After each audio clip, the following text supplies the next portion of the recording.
Last episode में हमने देखा था कि एलेक्स ने बूटियन पेवेलियन को फिर से बना लिया था, जिसके बाद उसने रॉय को कुछ लाइटनिंग फ्रूट्स दिए थे ताकि वो अपना कल्टीवेशन लेवल जल्दी से बढ़ा सके और एलेक्स की गैर मौजूदगी में सी किंगडम को संभाल सके। इसके थोड़ी देर बाद एलेक्स को जेस का एक लेटर मिला था जिसमें लिखा था कि वो किसी काम से माउंट बुलाओ चला गया है। अब आगे तो एपिसोड 97 की शुरुआत में हम जेस को देखते हैं जो माउंट बुलाओ के एक डिवाइन ऑल्टर में बैठकर कल्टीवेशन कर रहा था। तभी वहाँ एलेक्स आ जाता है जो माउंट बुलाओ के लोगों से बचने के लिए मॉस्किटो फॉर्म की मदद से वहाँ आया था। अब एलेक्स जेस से कहता है कि जिस अल्टर में तुम कल्टीवेशन कर रहे हो उसमें कल्टीवेशन करने के लिए बहुत ज्यादा स्ट्रेंथ लगती है, इसलिए तुम्हें ये नहीं करना चाहिए। उसी वक्त वहाँ उन दोनों के पेरेंट्स भी आ जाते हैं जो जेस से कहते हैं कि अगर तुम्हारा भाई हमें लेटर देकर नहीं बताता तो हमें पता ही नहीं चलता कि तुम क्या कर रहे हो। इसके बाद जेसन जेस से पूछता है कि तुम बिना किसी को बताए यहाँ क्यों आ गए। इस पे जेस अपने कल्टीवेशन को रोक के जेसन को बताता है कि nirvana supreme plan finally start हो चुका है। ये सुन के जेस के मॉम डैड हैरान हो जाते हैं, पर एलेक्स को कुछ समझ नहीं आता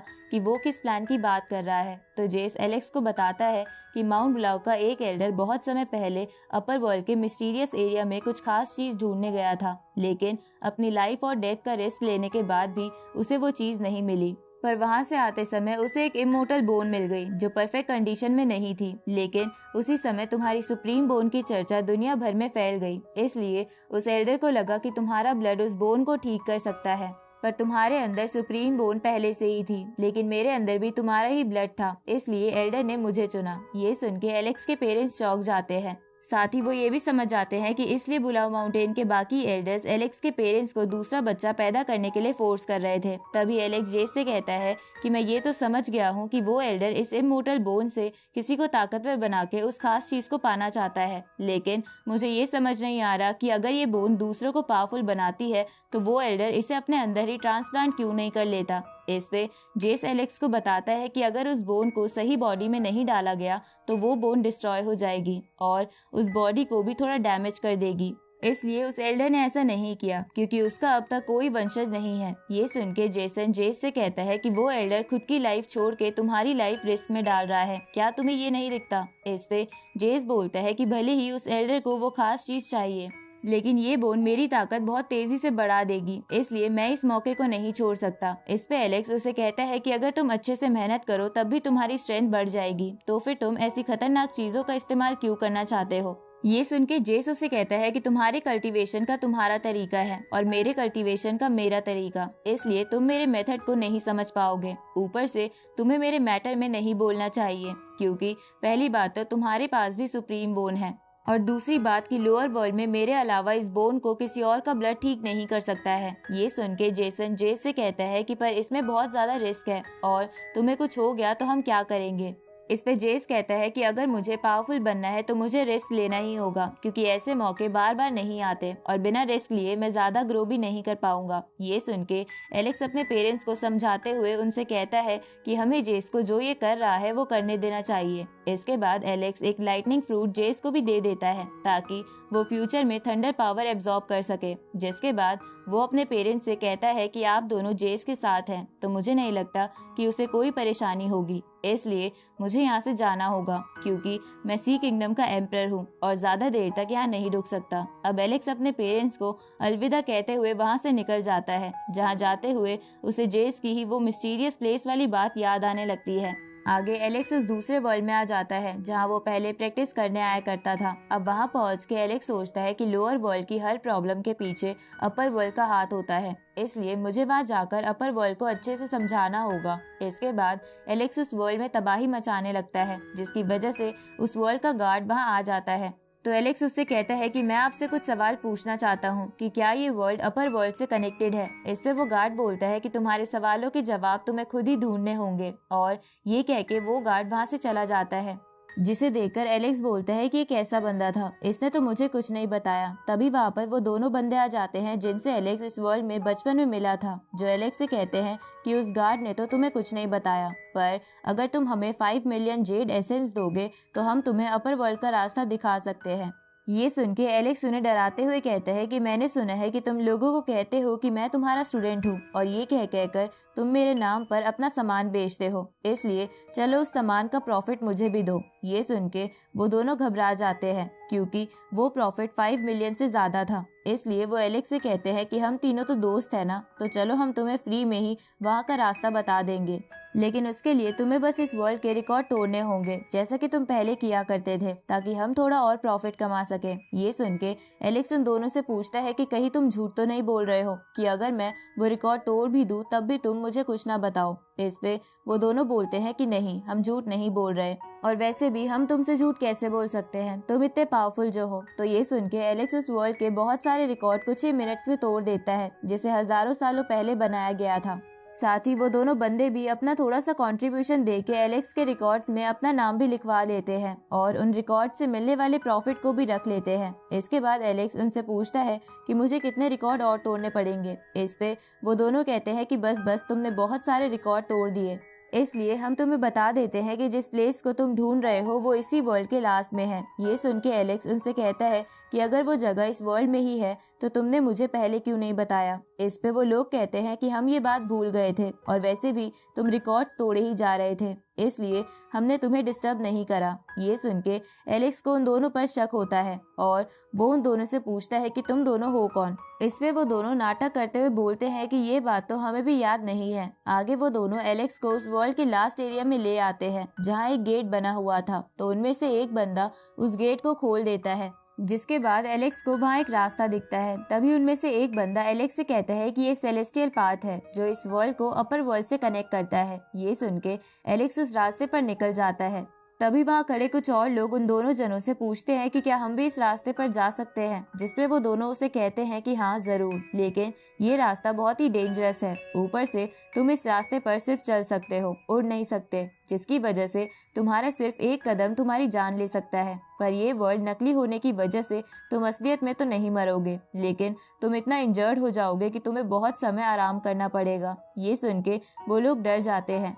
इस तरफ एलेक्स उस सेलेस्टियल पाथ पर तेजी से भागता हुआ आगे जा रहा था, जहाँ ठीक 3 दिन बाद वो उस रास्ते को पार करके एक जगह पहुंच जाता है, जिस जगह पर एक फॉर्मेशन बनी हुई थी, जिसे टच करते ही एलेक्स बहुत दूर खिसक जाता है। तो ये देखकर एलेक्स अपनी पंच की एनर्जी से उस फॉर्मेशन को तोड़ देता है और आगे आता है, जहाँ उसे अपने सामने एक बड़ा सा गेट दिखता है, जिसके सामने एक खूबसूरत लड़की खड़ी हुई थी जो तियानजियान एकेडमी से थी और उसका नाम फेंग वू था। अब वो लड़की एलेक्स को देखकर उससे पूछती है कि क्या तुम एक बीस्ट हो। इस पे एलेक्स उस लड़की से कहता है कि इस हिसाब से तो तुम एक चुड़ैल हुई। ये सुन के फेंग वू गुस्सा हो जाती है और कहती है कि मैं एक फेरी हूँ। इस पे एलेक्स उसे कहता है कि तो मैं भी एक एम्परर हूँ, ना कि एक बीस्ट। इसके बाद एलेक्स फेंग वू से पूछता है कि इस दरवाजे की दूसरी ओर क्या है। इस पे वो लड़की एलेक्स से कहती है कि तो तुम्हें नहीं पता कि इसके पीछे क्या है, इसका मतलब तुम जरूर लोअर वर्ल्ड से हो, पर 10,000 सालों में कोई भी बीस्ट इस रास्ते पर ऊपर नहीं आया है। लगता है आज मैं बहुत लकी हूँ क्योंकि मैं तुम्हें अपने व्हीकल के रूप में इस्तेमाल करूंगी। ये सुन के एलेक्स फेंग वू से बोलता है कि क्या तुम्हें डर नहीं लगता कि तुम्हें ही कोई पकड़ के व्हीकल की तरह इस्तेमाल न कर ले। जिस पे फेंग वू बोलती है कि इस जगह पर सबका कल्टीवेशन लेवल एक जैसा होता है, पर क्योंकि तुम लोअर वर्ल्ड से हो इसलिए तुम सेम लेवल पर होने के बावजूद भी मुझसे मुकाबला नहीं कर पाओगे, क्योंकि लोअर वर्ल्ड के कल्टीवेशन मेथड्स बहुत ही बेकार हैं। ये सुन के एलेक्स कहता है कि चलो देखते हैं कि कौन कितना ताकतवर है। ये सुन के फेंग वू तुरंत ही एलेक्स के पास आकर क्लोज रेंज में उससे फाइट करने लगती है, पर एलेक्स उसे दूर कर देता है और मन में सोचता है कि क्लोज रेंज की फाइट में तो मैं किसी से भी नहीं डरता।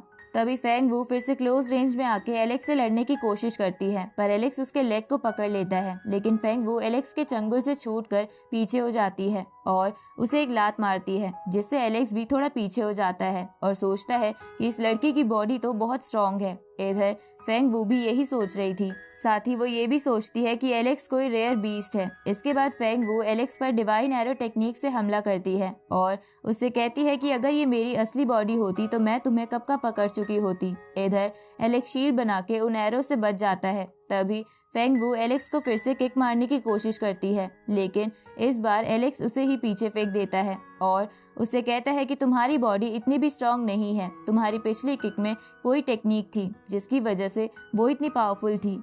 ये सुन के फेंग वू बोलती है कि ये बात तुम्हें अब पता चली, वो मेरी लाइट टेक्निक थी जिसे मैंने बहुत मेहनत से ट्रेन किया है। इसके बाद फेंग वू एलेक्स को अपना नाम बताते हुए उससे कहती है कि मैं तुम्हें अपर वर्ल्ड में ले जाने के लिए तैयार हूँ, लेकिन उसके बदले तुम्हें मेरा व्हीकल बनना होगा क्योंकि तुम बहुत ही रेयर और पावरफुल बीस्ट हो। ये सुन के एलेक्स गुस्सा हो जाता है और उससे बोलता है कि क्या तुम अभी भी नहीं सुधरी। इसके बाद एलेक्स फेंग वू पर अपनी सुप्रीम बोन की पावर का इस्तेमाल करता है, जिसे देखकर फेंग वू हैरान हो जाती है और बहुत दूर जाके जमीन पर गिरती है।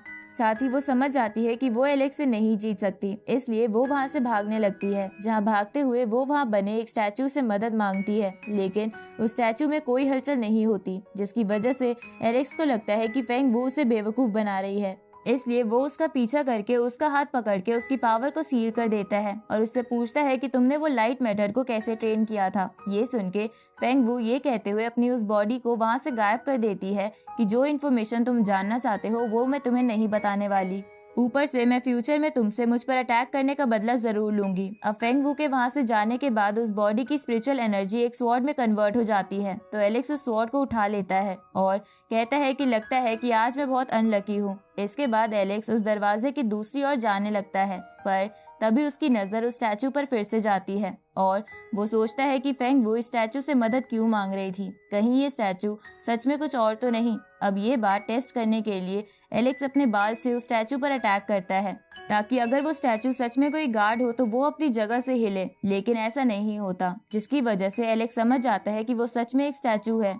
उसी वक्त वहाँ पर तियानजियान एकेडमी के 2 और स्टूडेंट आ जाते हैं और उससे पूछते हैं कि तुम कौन हो और तुम्हारे हाथ में फेंग वू की तलवार क्यों है, जिसपे एलेक्स उनसे कहता है कि फेंग वू ने ही मुझे ये तलवार दी है। अब एलेक्स ये कहते हुए उन दोनों जनों को बेहोश कर देता है और उन्हें बांध देता है। जहाँ होश आने पर वो दोनों घबराते हुए एलेक्स से कहते हैं कि तुम बीस्ट हमसे क्या चाहते हो। इस पे एलेक्स इस सिचुएशन का फायदा उठाते हुए इन्फॉर्मेशन निकालने के लिए उनसे कहता है कि वैसे तो मुझे बहुत भूख लगी है, लेकिन मैं तुम्हें खाऊंगा या नहीं ये इस बात पर डिपेंड करेगा कि तुम मेरे सवाल का क्या जवाब देते हो। इसके बाद एलेक्स उन दोनों से पूछता है कि इस गेट की दूसरी तरफ क्या है। इस पे वो लोग कहते हैं कि वहाँ एक स्पिरिचुअल वर्ल्ड है जिसे अपर वर्ल्ड के एंशिएंट गॉड ने बनाया था। इसके बाद एलेक्स उन दोनों से पूछता है कि ये किस तरह का स्टैचू है। ये सुन के वो दोनों एलेक्स को बताते हैं कि ये स्पिरिचुअल वर्ल्ड का गेट कीपर था, लेकिन इसे मरे हुए बहुत समय हो गया है, इसलिए इसकी ऐसी हालत हो गई है। अब एलेक्स उन दोनों से बोलता है कि तुम दोनों ने ये तलवार देखते ही पहचान ली कि ये फेंग वू की तलवार है, तो क्या वो लड़की बहुत फेमस है।